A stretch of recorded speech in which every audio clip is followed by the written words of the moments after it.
songs, let me tell you about a friend. It's Craig LeBlanc, where the good times never end.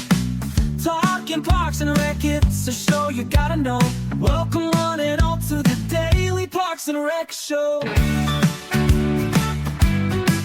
It's the Daily Parks and Rec Show.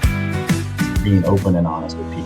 They don't want to know it all, right? Because if I know it all, then there's a lot of expectations there. So being honest with individuals and talking to them and then just seeing where they're coming from and what they need and what I need, and then come up with a middle ground. All right, we are live again. This is Craig LeBlanc with the Daily Parks and Rec Show. If you're new to this is a show dedicated to Parks and Recreation nationwide. We have 9 different shows talking all about Parks and Rec. We even have a little promo that kind of highlights those shows, and we have some new shows that we've launched this year. We've launched On the Front Line with Jonathan Prue talking about the military. We also have recently launched, one of the ones I'm really excited about is an Aquatics Life show. So all about aquatics with our host, Wesley King. And then, of course, we've got shows like on Thursday show with Aaron Locke's Youth Sports Mastery. And so 9 shows total, all focused on Parks and Recreation. But this is kind of our flagship show. It's where we find leaders in Parks and Recreation, whether you're a superintendent or maybe you manage a golf course or you're a director, an assistant director. And we just kind of go into the day-to-day life of what it means or what it's like to work as a Parks and Rec professional, and why they have chosen to dedicate their life to Parks and Rec and what it means to them. And so this show is a 12 noon show, Monday through Thursday. So 4 days a week, you can meet Parks and Rec professionals from across the country and hear their story, the problems they face, how they overcame them, and then what benefits the work they do brings to their community. Most of the other shows run on 1:30. And so you can tune in every day to have a 1:30 show. And then we have our 12 noon show all about the professionals and the leaders in Parks and Recreation. And we have a special guest today from Fort Worth, Texas, Kevin Tackett. And he has been working in field operations and park maintenance his whole career. So we get to hear a lot about that. But before we get started, we want to play a promo that kind of sums all this up about what the Daily Parks and Rec Show does and the different shows that we have. And then we're also a big shout out to our show sponsor today is Outdoor Link. Now, Outdoor Link, if you've ever wanted, many of you have these smart homes that detect when you drive in, and they turn the AC on and the lights on and maybe open the garage door for you. Imagine your whole city was set up like that, to where you could control your whole city from an iPhone or from an iPad or from a centralized locations, turning off and on your splash pads, your bathroom door locks, your sports field lights, so that you're not having to give all these different keys to padlocks to coaches and worry about, grandma calling you in the middle of a Sunday night saying the coach left the lights on. And so you have all this at your fingertip and can kind of schedule it all. Really cool company, and they're a big sponsor of the Daily Parks and Rec Show. Big shout out to Dave Ramirez. And he actually does a show about technology in Parks and Rec a couple times a month. And so tune into that if you want to learn more. Jovi, why don't you go ahead and play those 2 promos, and when we come back, we'll start our conversation with Kevin. Welcome to DPRS Media Network, the voice of Parks and Recreation professionals, where leadership grows, facilities thrive, and communities connect. Leadership Series, insights from the leaders shaping our industry. Facility Maintenance, the backbone of safe and sustainable spaces. Young Professionals Network, empowering the next generation of Parks and Rec leaders. The Rec Room, real conversations, real stories, real impact. Youth Sports Mastery, elevating the game for athletes and communities.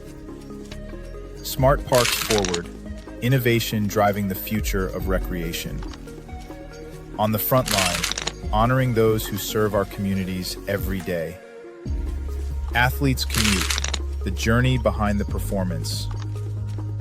The Aquatics Life, everything aquatics, safety, staffing, sustainability.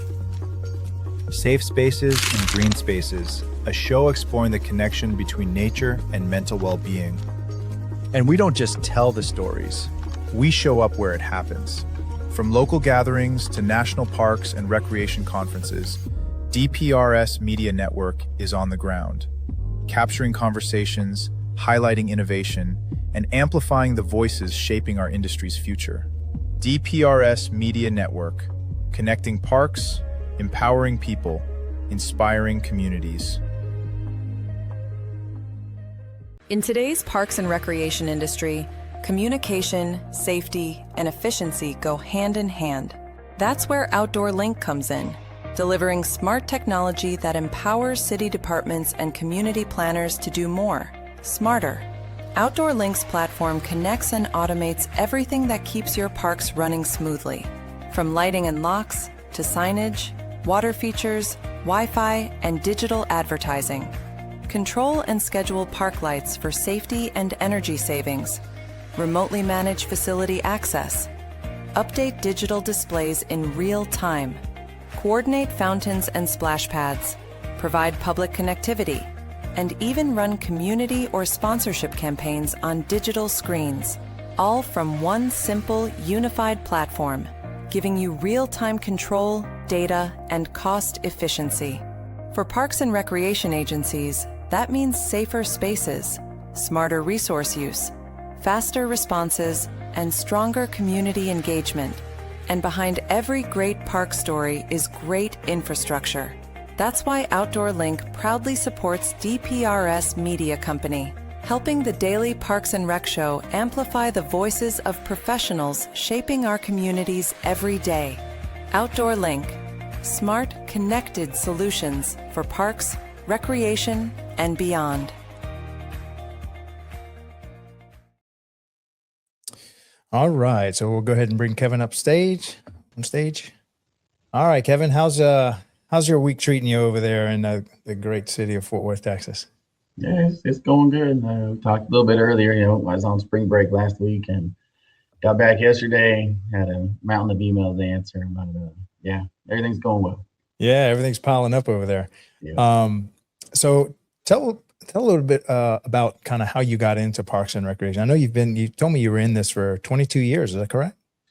Yeah, it's been a while. So I was working construction before I found the municipality field, and I just got married, and traveling and everything while married wasn't the best thing for us. So applied for City of Joplin at the Public Works Department. That's where I first got my foot in the door in municipalities, and worked there for a couple of years, doing street crew kind of stuff. We had a ditch crew. We did a lot of weed eating and everything in the ditches throughout the city to help prevent with the flooding and heavy rains and all that. And then did some asphalt and everything. The thing that first drew me to Parks and Rec though was the overtime. They offered overtime in Parks and Rec. So went over to Parks and Rec after a year or two in in Public Works, and haven't left since.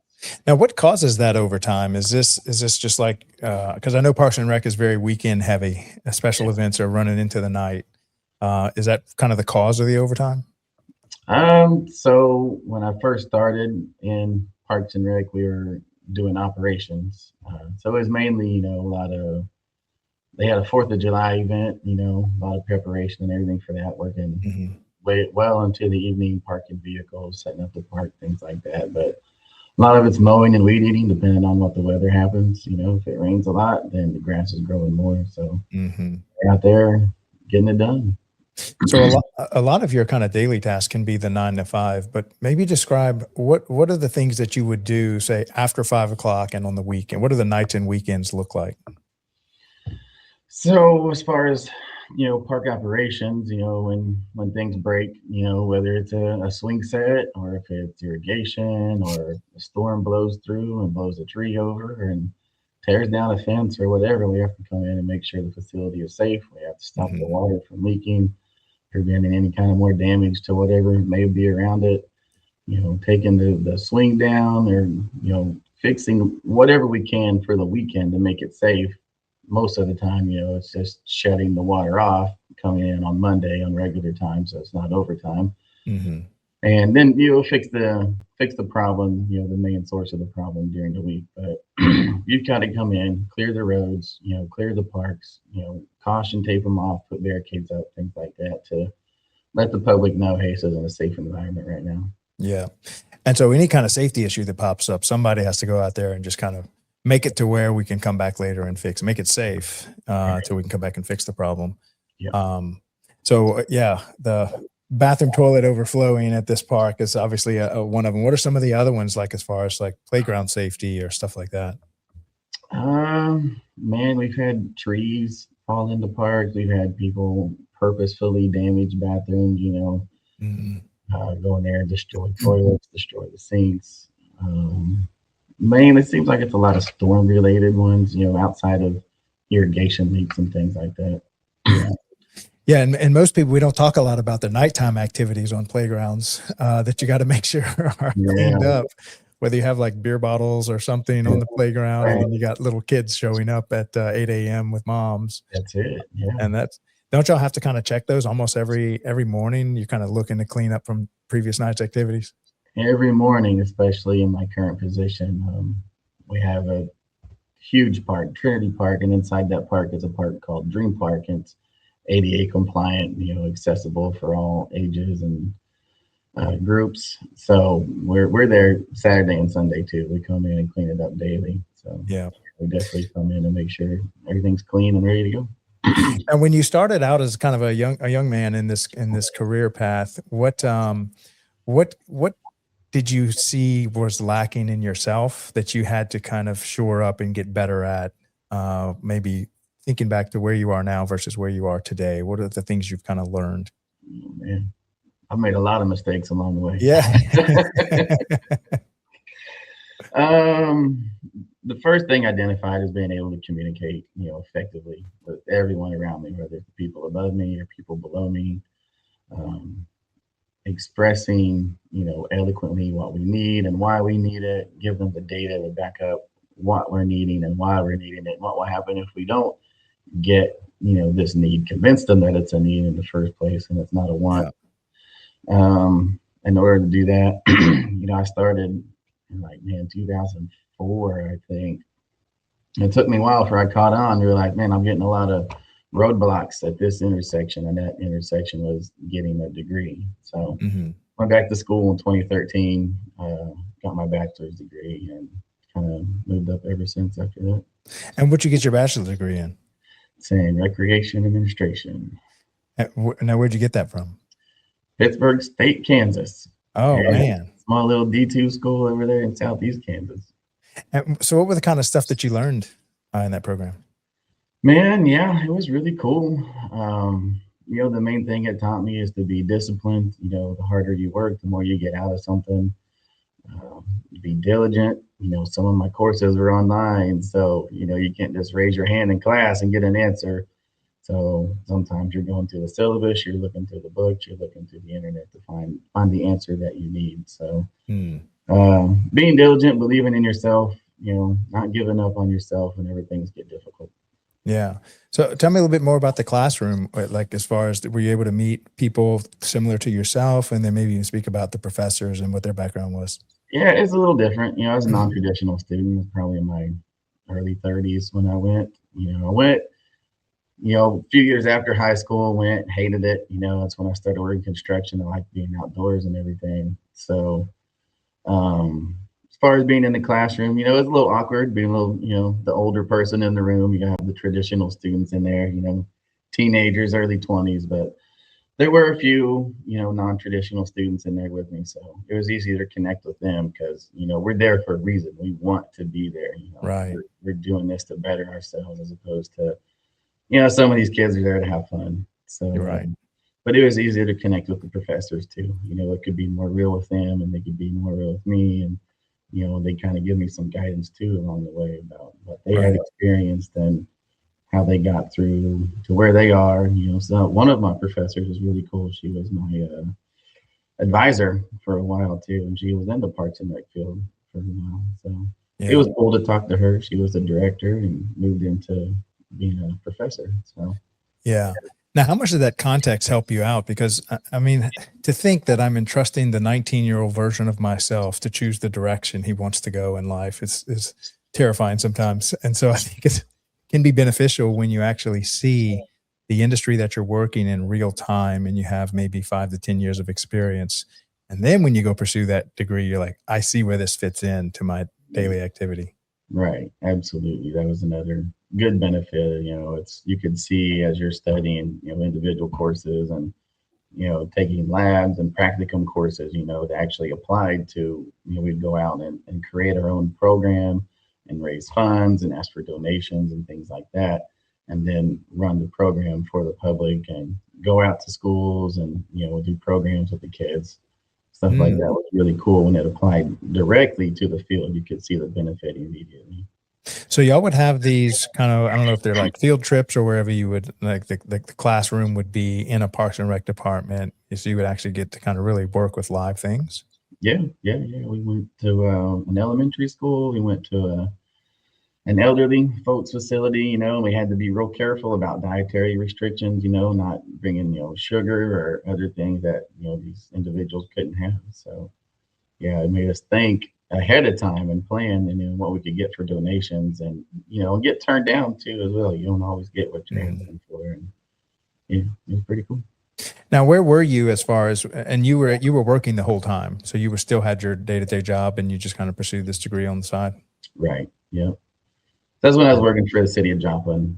By then I'd moved out of park ops into athletics, maintaining Joe Becker Stadium in Joplin, Missouri. It was probably the coolest job I had, man. Like you think back on it, you don't realize you're in the good old days until you look back. Yeah, that's right. That was awesome. I mean, I worked a ton of hours, but I was able to build up comp time, which is it's overtime, but you can put it towards leave. It's like vacation. So during the summer, I would build up a lot of comp time so I could take off and go to class. Yeah. Yeah. Now, where were you in the management structure? Were you still kind of working, doing the actual jobs, or did you have people underneath you had to kind of manage?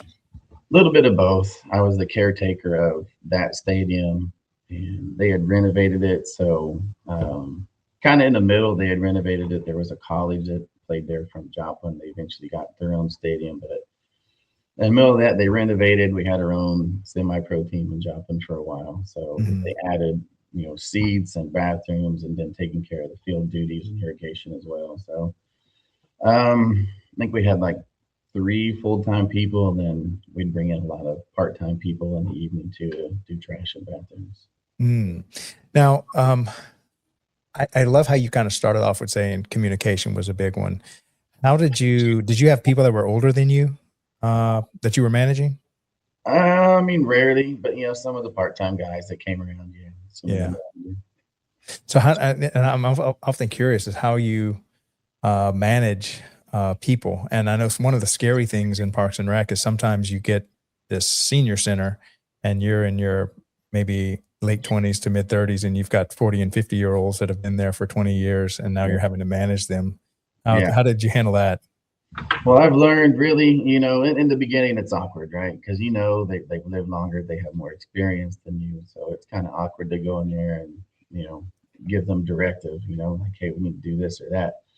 And they would give feedback, in the beginning, I was resistant. I'm like, hey, man, this is the way we're going to do it because this is the way it needs to be done. But as I've gotten older, man, it's just being open and honest with people because I don't know it all. I'm never going to know it all. I don't want to know it all, right? Because if I know it all, then there's a lot of expectations there. So, just being honest with individuals and talking to them and seeing where they're coming from and what they need and what I need, and then come up with a middle ground and get the task. Yeah, because managing a park and rec department or the facility maintenance side really is a team effort. There's no way you could do all this work by yourself. And so kind of getting the input of the team is important and being open to their feedback, especially when they're sitting on 20 years of experience above yours. Right. Absolutely. Yeah. Meetings every morning, and that's the first thing I ask, how everything went, how you're doing, what needs to be done, what didn't get done. Yeah. And so what's the general vision, or maybe describe like a month or a week in your life? What did the kind of day-to-day look like? You would start right now, I guess. It was kind of good this year because Dallas and Fort Worth had their spring break in the same week. So last week was that week. And I mean, the park just gets excessive use. So having people in the park all the time, it kind of stopped all of our other operations, as far as getting right-of-ways and median sprayed and um, all the extra things that we're trying to get done along the way. Yeah. So we do have spring break going on this week as well. There's other multiple school districts in the area that are still coming into the park, and that means extra people. It's usually extra trash. So we're doing trash, at least once a day. Dream Park probably twice a day. Still get tons of field trips that come to Dream Park because of its location and what it offers. Um, so we're still doing trash. We have some people out today spraying right-of-ways and medians. We're still trying to remove some. We removed a bunch of privet, and it's the invasive species that grows up in the trees and just makes the area not usable, right? It just grows so big. So we removed a bunch of privet. We're still cleaning that up. This week got just meetings to attend to, lots of individual things like that. Yeah. And so I didn't, and I'm kind of showing my ignorance here, but I didn't realize that there are busy seasons, slow seasons. Kind of what are the busiest seasons throughout the calendar year? I'm thinking obviously the summers, your fields are packed with all kind of summer leagues and stuff like that. But what are the busy seasons of the year, and then what are the slow seasons, and then what's the different kind of work that you do in the busy season versus the slow season? So this is our busiest season when spring is just now hitting. I mean, we will get rain, and then we'll get 70, 80 degree temperatures. This time of the year, we're trying to get our right-of-ways and medians done because there's lots of broadleaf weeds that are growing up within the median. So we're putting down pre-emergent and post-emergent, which pre-emergent creates a barrier to where the weeds can't come up, and for the weeds that have already sprouted, we use a post-emergent, which is selective. It just kills the weeds. It doesn't kill the plants that we have in there. So we have 2 gardeners that are out trying to get all our medians and right-of-ways done. We have another great individual who has been here 20 plus years. He plans on retiring this year, but he gets most of our mowing done. We have another guy that weed eats behind him. And then, so this is our busy season. We have had spring break. We have Easter coming to Trinity Park. We have like between 30 and 40,000 people that come to Trinity Park throughout the day on Easter. So come Monday, I mean, there's plenty of cleanup to do after that. After Easter, we have a big event in Trinity Park. It's called Mayfest. It's a big celebration that lasts 4 days. So our trades department, who does a lot of the fixing of our broken equipment, they come in and set up and barricade off a large section of Trinity Park. So every district sends 2 individuals to help them set up that area. So we're setting up for lots of major events. We're mowing, we're weed eating. We get storms that come through this time of year. So we're cleaning up trees. We're contacting our forestry department for things that are too large for us to do. Yeah, it's probably the gist of our busy season. Once June, July hits, it's usually pretty hot here, 90s, 100 plus. So grass starts dying off. It's not growing as quickly. We'll transition in to doing other projects in the park, as far as low limbing, more privet removal. We're still doing trash daily. We still have some special events that go on in our district, but kind of slows down in summer, picks back up again in fall. Once the weather cools off, people start coming back into the park. So then there's more trash. It starts to rain again. Grass is starting to grow. It's more mowing and weed eating. And then kind of slows down again in the winter. November, December, it slows down. So then we'll kind of go back to other projects in the park, things that we identified that we couldn't necessarily handle during our busy season.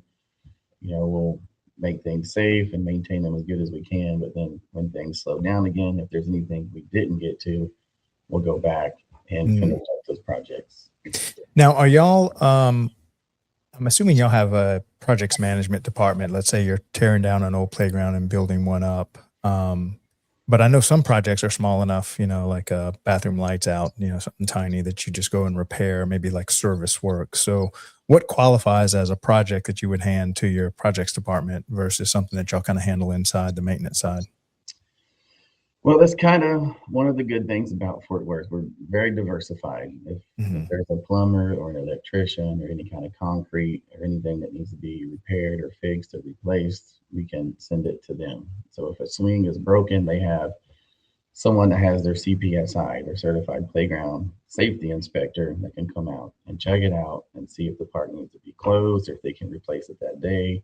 If they have the part on hand, they can fix it as soon as possible. Mm. As far as we have a PRM department, planning and resource management. So when large things are being torn down or putting into place, that's when they coordinate with us mainly. If Mm. the playground is worn out and something needs to be replaced, or if a sidewalk, and we're having Tillery, not Tillery, I can't think, Tilly Bridge, Mm. Streams and Valleys. They're putting in just a garden type of area in Trinity Park right now too. So working with the project manager on that, landscape architects, the construction crew. So Yeah.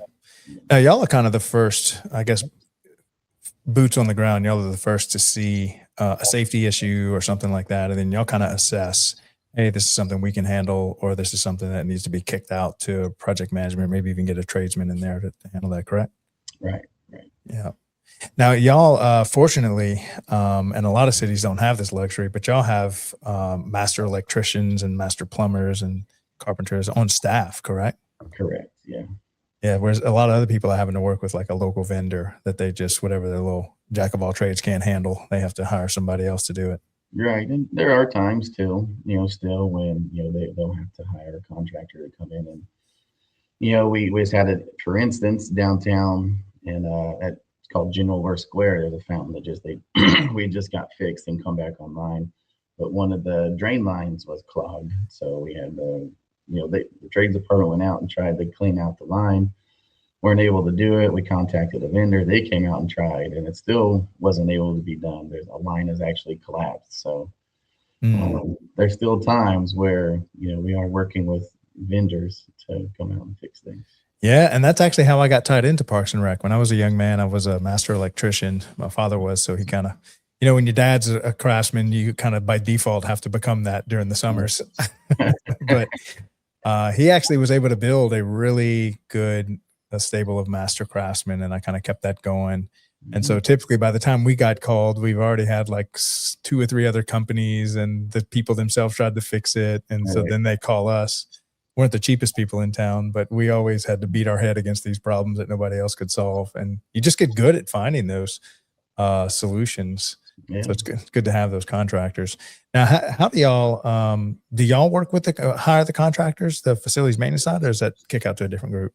It just depends on the severity. If it's something small enough, trades can handle, but if it isn't, sometimes they'll recommend a contractor, they work with them more than we do as far as plumbing and electricians and everything. So just depending on if it's something they can handle, like, this line that was collapsed, they tried, they couldn't do it. So, and then turns out the line, wasn't clogged, it was broken. So.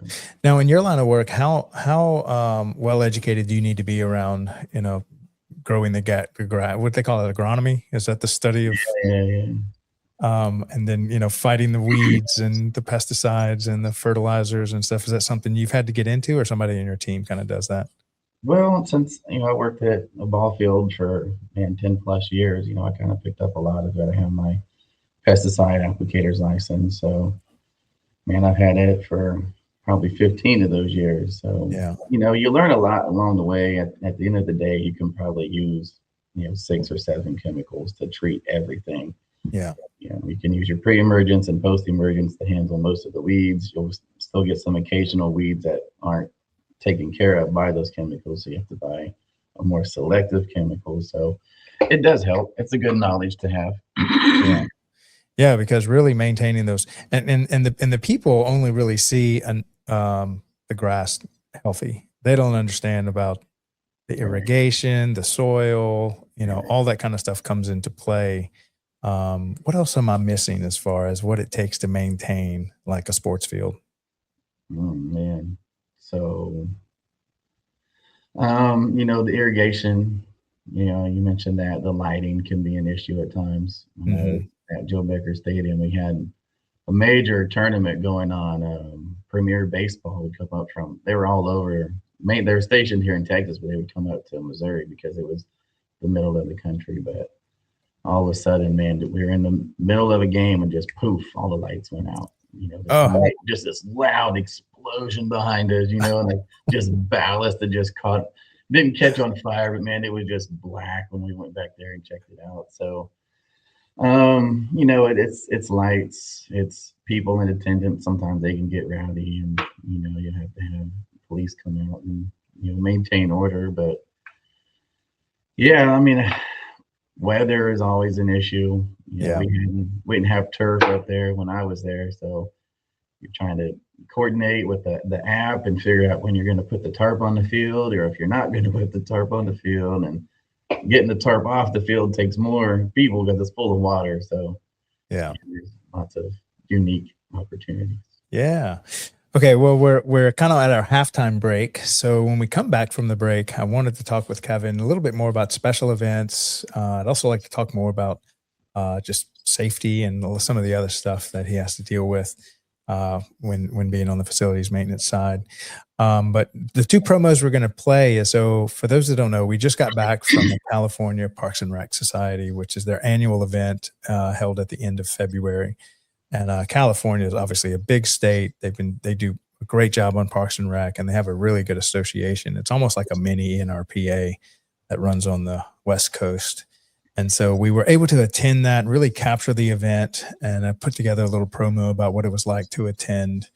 And a close friend of mine, Jonathan Skinner, was received the Lifetime Achievement Award. And I think there's only been like 75 in the history of the whole program received that. So it was really cool. And he was one of my early show guests. So really excited for him. And then we'll also play the IRPA, which is the Illinois State Conference. So these are two state associations that we attended. We showed up with all of our mics and cameras and lights and everything, and was able to interview people kind of like Kevin throughout the whole event. And so, Jovi, why don't you go ahead and play those two promos, and we'll come back and finish up our conversation with Kevin. It started with a shared purpose, a vision to bring people together, to inspire, to learn, and to lead. And at CPRS Conference 2026, that vision came to life. From every conversation to every connection made, this wasn't just an event, it was a community in motion. Ideas were challenged, perspectives were expanded, and leaders stepped forward, ready to shape the future of parks and recreation. At DPRS Media Network, we had the privilege of capturing it all. The passion, the innovation, the stories that deserve to be seen and heard. Because these moments don't just stay here, they ripple outward, into communities, into programs, into lives. To the organizers, the speakers, the partners, and every single attendee, thank you. For showing up, for sharing your voice, and for being part of something bigger than all of us. This is more than a conference. This is a movement. And DPRS Media Network will continue to tell your story every step of the way.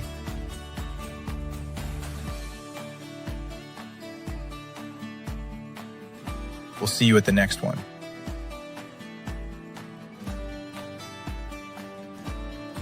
This year, we didn't just attend an event.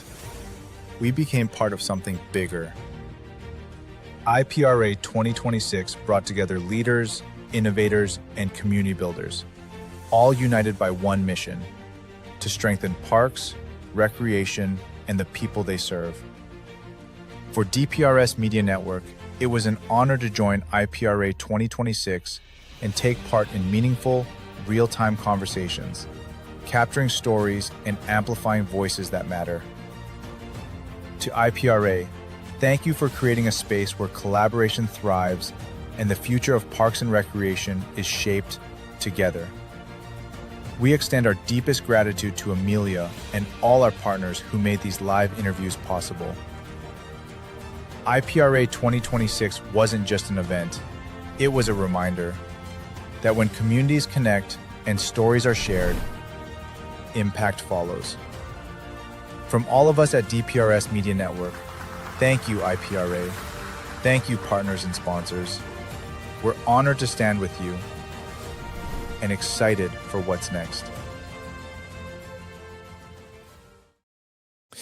All right. So, oh, by the way, if you are running a state association for Parks and Recreation, please reach out to us. We'd love to attend your event. And yesterday we had a great conversation with the people running Connecticut, and it looks like we're going to attend them later in the year. So if you'd like to have us at your annual event, reach out to me on LinkedIn and we'll see if we make that happen.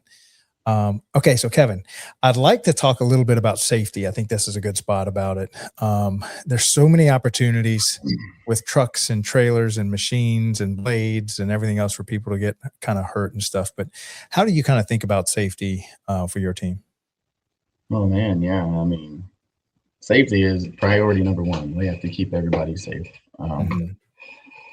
You know, injuries happen. You know, it's very unfortunate. Most of the time, they're minimal. You know, I can't think of any injury within our district or our parks division. You know, there's been severe injury, but you know, they are bound to happen. You know, accidents do happen. It's unfortunate. Yeah. I remember one of the first lessons in safety I had was I was pulling a scissors lift to a job, and I didn't realize the ball joint was already closed, and it just sat on top of there, but it looked like it was going. And it wasn't until I was crossing a bridge that we hit a bump and the trailer hopped off, and I was riding the safety chains all the way down the bridge. And that's something that can happen to any of us. But what are the kind of safety checklists that you have your men go through? Let's say that in the morning they're driving a truck and trailer to a job with a lawnmower on it. So one of the first things is, you know, we do a walk around the vehicle to make sure all the lights, you know, tail lights, brake lights, headlights, turn signals are functioning properly. You know, we can't, sorry, it helps us, you know, communicate with all the traffic around here. You know, if you want brake lights that are working, then you know what, you're probably going to get rear-ended. So, you know, that's the first thing. And then if we're hooking up to a trailer, you know, we have an individual backing up and another person backing them up to the trailer. You know, they both go over it after it's hooked up, you know, to make sure, you know, the ball was open and Right. and closes properly. And, you know, you're checking the trailer, you know, the air pressure is a big one, especially if you're hauling any kind of heavy equipment on it. You know, these zero-turn mowers are not light. By the time you get two of them on there, you know, if the tires aren't aired up properly, then you could have a flat, which, you know, puts you in the middle of traffic, you know, blocking traffic possibly. So it just puts you in a hazardous position there. Making sure the safety chains are hooked up, the lights are hooked up, and then as far as when we're mowing in the park, you know, you have to be aware of your surroundings. There are lots of people in the park. Most of our mowers have a mulching deck on it. They don't have a discharge, you know, where it's blowing debris all over the place. But, you know, it's better safe than sorry. So if there's an individual or multiple people where you are mowing, if it is not safe, you know, you go to the next section and then you come back and you check on that area later. It's way more important to keep individuals safe than it is to, you know, complete a task. Yeah, absolutely. Now, do y'all have any type of regular weekly or monthly safety meetings? We do. We have a monthly safety meeting. They're kind of starting a new ordinance here where all the districts get together. So I think there's at least 6 park ops districts, and there's other districts that fall in that as well, where we all get together and have one safety meeting together. We were doing it individually, but I think the new thing now is we're all going to be together. The last one was on ladder safety, in which our safety coordinator came out and did that for us. The one coming up this month is, a lot of people don't know about that bar that's on the back of a zero-turn mower that's above your head. It's rollover prevention. You know, we're going to talk about mowing with mowers and what the rollover prevention is for and what you're supposed to do in the unlikely event if, you know, the mower does start to roll over on you. So What are you supposed to do? Stay on. You're supposed to have your seatbelt on anyway. That's supposed to Right. keep you on there anyway. So it's very dangerous. If the mower starts to roll over and you jump the way it's rolling, there's a good chance you're going to get ran over by that mower. And they're not light. It's going to do some damage if you do that. So Yeah. stay on the mower. The instinct might be to jump, but if you have your seatbelt on, it's going to keep you on there. If not, please jump the opposite direction. Right. Right. Yeah. Just write it down. All right. That's the best case. Yeah. Now, tell me about the ladder safety conversation y'all had. Yeah, it's really cool. Our safety coordinator finds free courses for us to go to, and I've been to some OSHA training that OSHA provides for free here in the city, and it's opened up to lots of anybody can go, not just supervisors. People with boots on the ground can go. So, ladder is the most dangerous piece of equipment we have on site. Really? A lot of more people get injured and die from ladder accidents than anything else. That's according to OSHA. So, right. you can fact check if you want. But yeah, it's just about using it properly, inspecting it to make sure it's safe before you even get on it. Don't stand above that step. Don't go above that step. Don't stand on the top. It's 4 to 1. The distance. When you have your extension ladder and you put it against the wall, so there's a ratio that tells you how far up and how far out you're supposed to be. So, yeah, because I remember I used to live on a ladder pretty much as a master electrician in a former life. You can have a ladder slide out from under you. Yeah. Or, they're always tempted to. I don't think we've ever been in a position where we didn't need a little bit taller ladder, and there's that temptation to just go up another step or stand on the top and hold yourself. I've been there, done that. Yep. But you get lucky. That's what our coordinator says. It's like you didn't do anything different. You were doing it wrong the whole time. You just got lucky the other times you were doing it. So, right. Right. And then especially if you're an electrician, what you don't anticipate is, something being hot that you thought was off. And now you're getting shocked on the top of the ladder. Good luck maintaining your footage while coming through your body. There's no fun. Yeah. Now, did they have anything as far as, have somebody else? I know it's not always possible, but having somebody at the bottom of the ladder kind of working with you.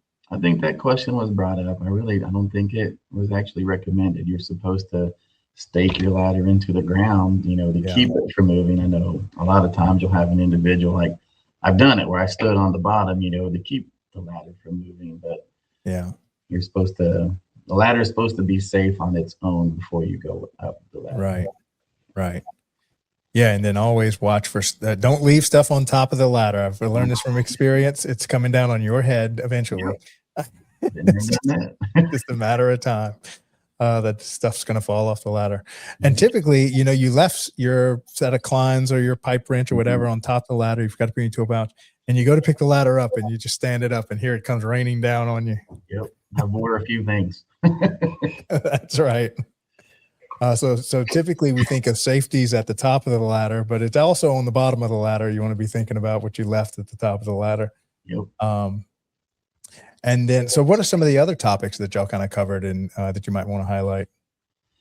For our safety? Yeah, as far as safety. Yeah, it was really cool there for a while. We had a lady that would come out and do our safety meetings for us. So, heat exhaustion is a big one, and then it's also cold weather, what you need to do in order to recognize the symptoms of heat exhaustion and,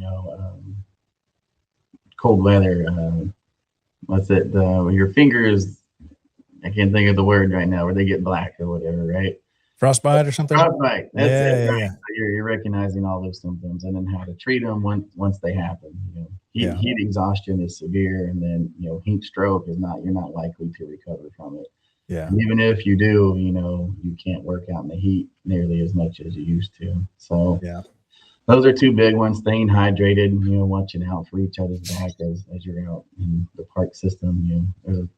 Sometimes you don't get the nicest people in the parks, so you have to watch out for each other as well and know the right things to do when these things occur. Now, is there any type of little certification or onboarding process or orientation that you give kind of new employees that really aren't really, it's funny how if you've been in something for 20 years, the safety protocol just kind of runs in the background. So it's just like second nature. But new people, they don't have that running. They got to kind of learn.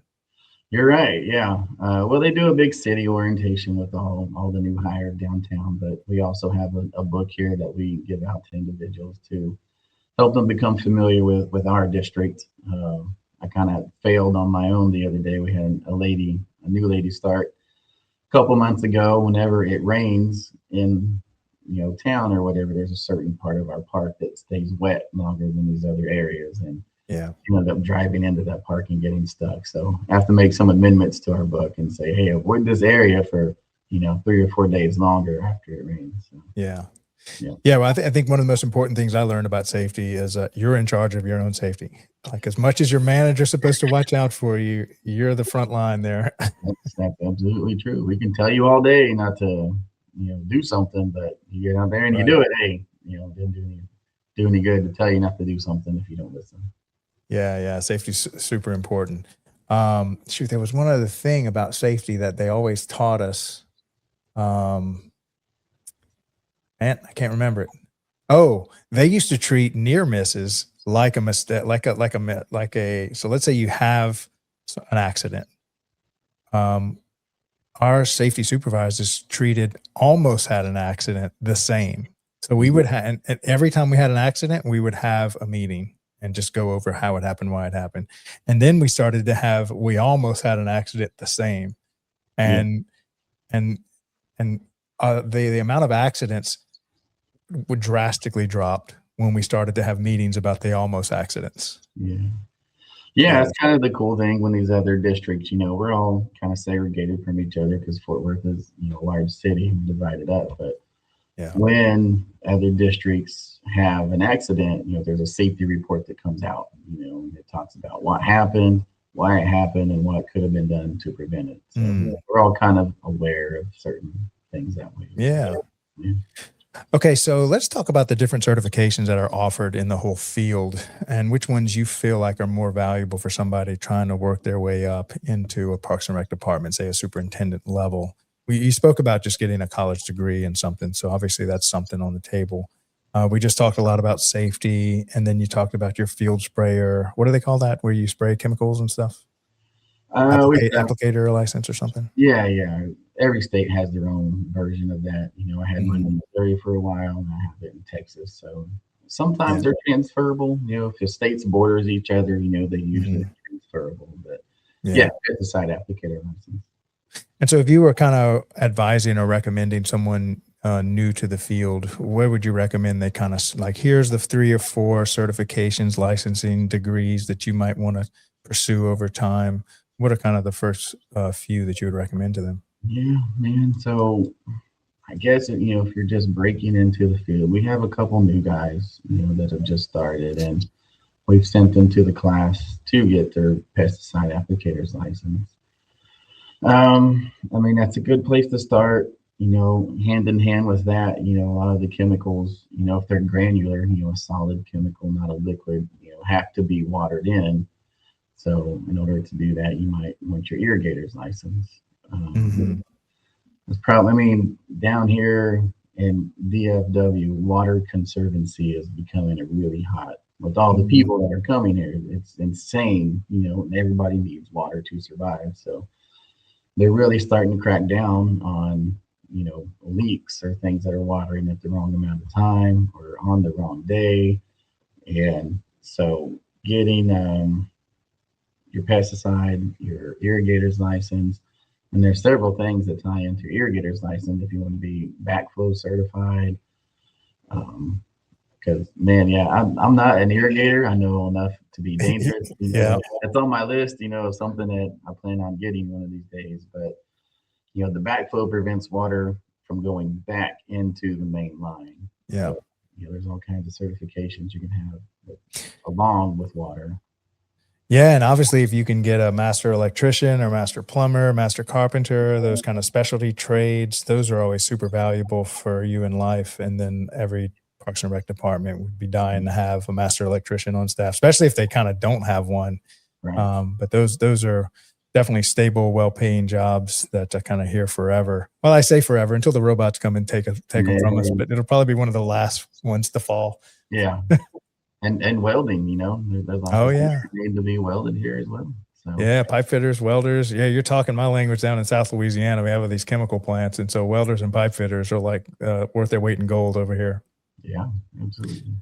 Now, is there anything else as far as well, let's dig a little into your why. So why have you chosen and continue to choose Parks and Recreation as a career path for you? And then kind of how does it kind of feed you day to day?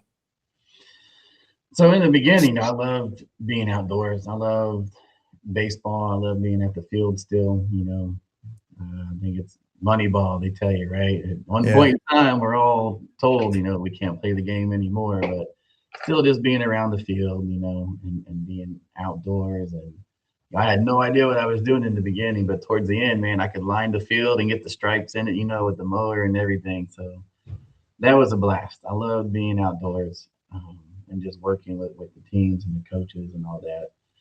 But the more I did it, and I saw the benefit. These guys love playing baseball, and we provided a service to them. That's my why now, is just being able to help the community. We're over 1 million people now here in Fort Worth, and we have thousands of people that come to our district and our park every day or throughout the week. So we get to serve these people. We may not be seen. One of my old bosses used to call us stage hands, like we're the ones that come out and we set the stage, and Oh, I love it. we're out there getting the stage ready, for everybody to play, and then poof, we're gone. And then the day's over, boom, we're back the next day. We're getting everything ready and pretty again. So, yeah, just providing the service. I love kids. I love seeing families come out and play in the park together. That's really awesome. Yeah, that's a great analogy, stagehand, because you see like a big concert being put on and you've got like the band that shows up. But then if you show up early, you just see like ants, this entire group of people that's just set, and they're all in black, and they're just plugging in the mics and testing And not to everything. be seen, right? That's what we do. That's right. That's right. And then the big show happens, and then hopefully no catastrophe happens during the show.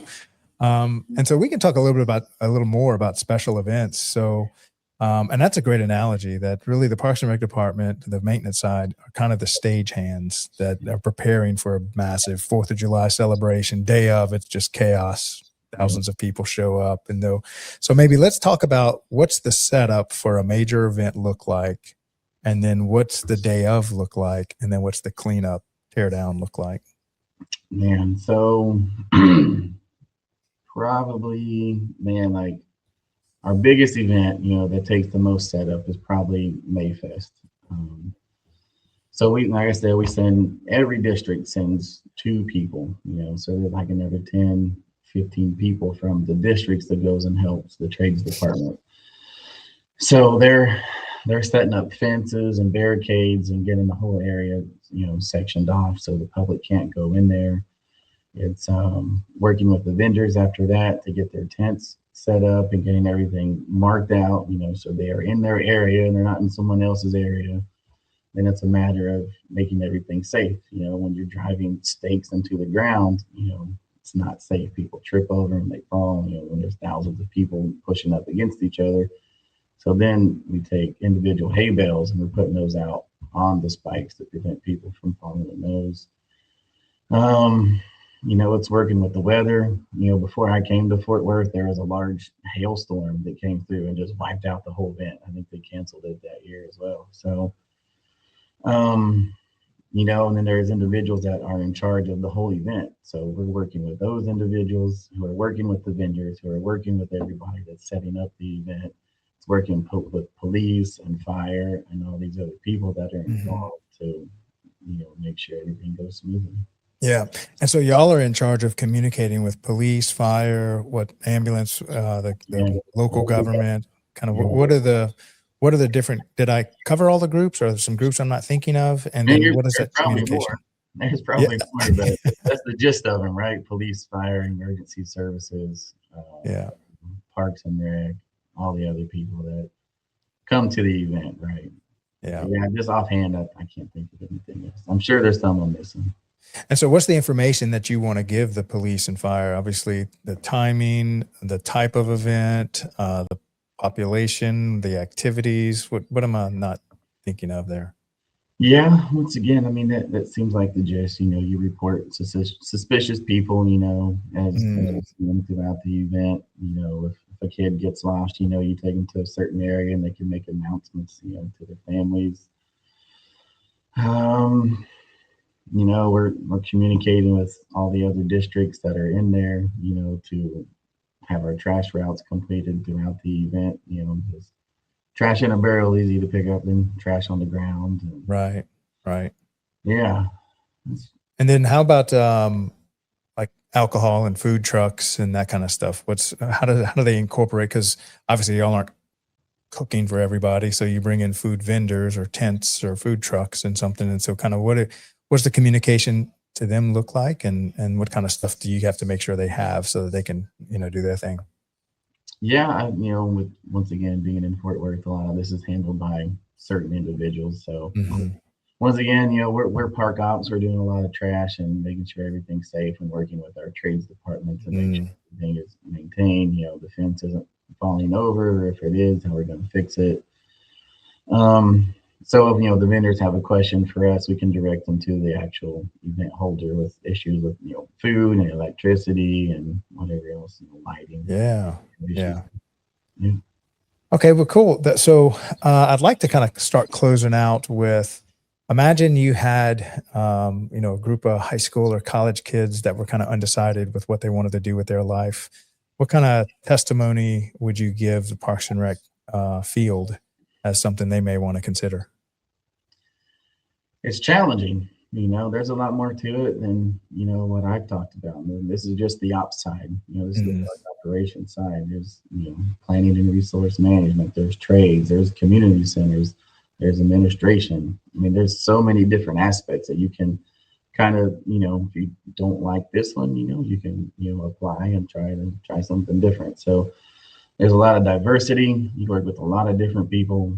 There's lots of many aspects of the job that are challenging, but it's very fulfilling too. At the end of the day, you get to look back, at your park and see what you have done with your crew and what you have created. And yeah, there's times that it's cool. You can sit back like now in spring, when the trees are blooming again and everything's coming back. You can just sit back and look at your park and take a moment to enjoy nature again. yeah. Oh, I love that. Okay, so we have a little tradition at the end of our show. Our previous guest, Matt Kristen out in Tucson, Arizona, who actually is in, and it's crazy how all this seems to work out because I really don't know if I'm going to interview somebody on the ops side or maybe programming or special events, but he was actually a project manager, superintendent, aquatics background, did a lot of similar stuff you had. So the question he left for you is, and then you'll have to leave a question for my next guest, but why do you feel that professional certifications benefit your career? Man, it just eliminates a lot of roadblocks. A lot of the positions you apply for, they're going to ask for certain criteria. Whether it's Mm, an irrigator's license or a pesticide license, or if you have any kind of degree. So a lot of them, if it's a professional license, they'll give you 6 months or so to get it. But it takes a lot of that pressure off. You can focus on the new job that you're getting if you mhm. already have it. So for one, it takes the pressure off. You don't have to study and try to learn something completely new or something that you put off until you actually needed it. But it's also beneficial to just be ready. Be ready when the opportunity knocks. That's it. That's it. A lot of life is just taking the opportunities that are in front of you, just being open to it. Yeah. Okay, so what question would you like to leave for my next guest? Oh man, this is tough. I have a question, but you start thinking about it, and you're like, man, it's not that good of a question. But Uh, I've worked on both sides. I've been in park ops and I've been in some community centers as well. So we'll see what the next guest thinks about which one is harder to manage, or which one do you think is better to manage? Which one is more rewarding, to be in the Parks and Rec operations side, or to be indoors and provide services through a community center. So which is harder to manage, park ops or more the programming side? Is that what the Yeah, question? yeah, programming, yeah. Park ops or programming? Yeah, because a lot of people, do both, especially if you're going to be a director. You got to That's kind of true. know it all. Right, exactly. Some people don't have the luxury of doing either or. Sometimes it's both. Yeah. Yeah. Oh yeah, I've interviewed some directors of small towns with just a few thousand people, and it's the director and a superintendent. That's the entire department. Right. So they wear every hat that could be worn. They're wearing them.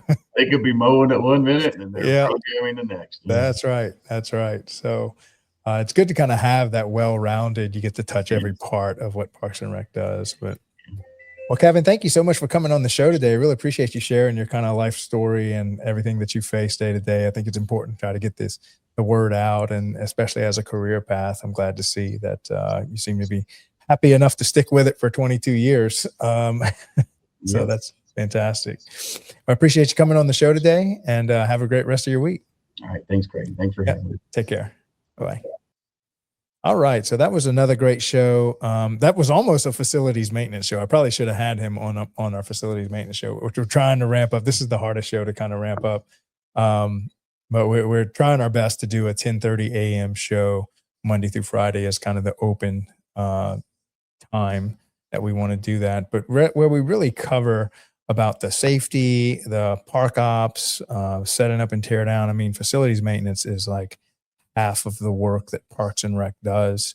Half the people, half the man hours, half the money is spent on maintaining and even building everything that is Parks and Recreation. I mean, just think of this as a massive $10 trillion real estate portfolio in every city and county in America that's being run by some group of people. That group of people is in the Parks and Rec department, and they're on the facilities maintenance side of Parks and Recreation.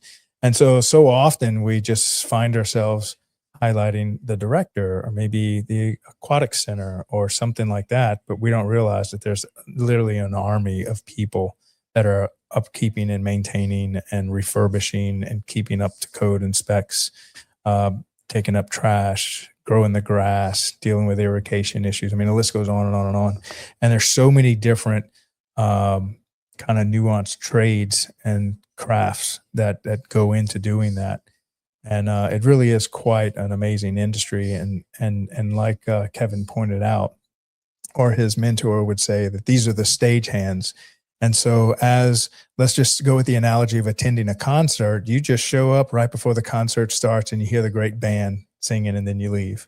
And you don't realize the mountain of work that went in to just set all that stage up, work the event, and then tear it all down. You just kind of see the band. And so just know that if you are walking through a well-maintained park department or green space or a great event, that there was a lot of time and effort and skill and very specific skill that went into putting that event on. And so if you ever see somebody just picking up trash or cutting grass or kind of managing all the chaos, maybe go tell them thank you for all the hard work they do, because they've dedicated their life to this. And honestly, they give a lot of their nights and weekends and holidays, because as I've heard somebody in Parks and Rec say, when everybody else is partying, we're working. And so when the city is having a great time, celebrating Christmas, celebrating 4th of July, they're working. And so oftentimes they have to take vacations at odd times when the city's not doing stuff. So big shout out to everybody in facilities maintenance. And thanks again to Kevin for coming on the show today and sharing his experience in Parks and Recreation. All right, so that's all I have for y'all today. I will see y'all here again tomorrow with another great show. And then after this, it's a Tuesday. So Tuesday is our On the Front Line show, airing every Tuesday at 1:30 p.m. Eastern with host John Prue. So if you are in the military, and I'm sure you're very familiar with what the military bases have as far as Parks and Recreation. And so for those non-military people, that's called MWR. Just think of it as the Parks and Rec department for a military base. And there's 300 military bases across the world that all have a Parks and Rec department embedded in it. And so John has been doing this type of work for over 4 decades, And so he does a great show, and that's again every Tuesday, 1:30 p.m. Eastern. So stay tuned for that, and we will see y'all here again tomorrow. That's a wrap, Jovi. Not every job happens behind a desk. Some happen where decisions are made in seconds, where pressure is real, and where people show up no matter what. This is the front line. It's where service meets reality, where responsibility isn't optional, and where impact is measured in people, not headlines. We follow the men and women who stand first to respond, first to protect, first to act when it matters most. They don't do it for recognition. They do it because someone has to.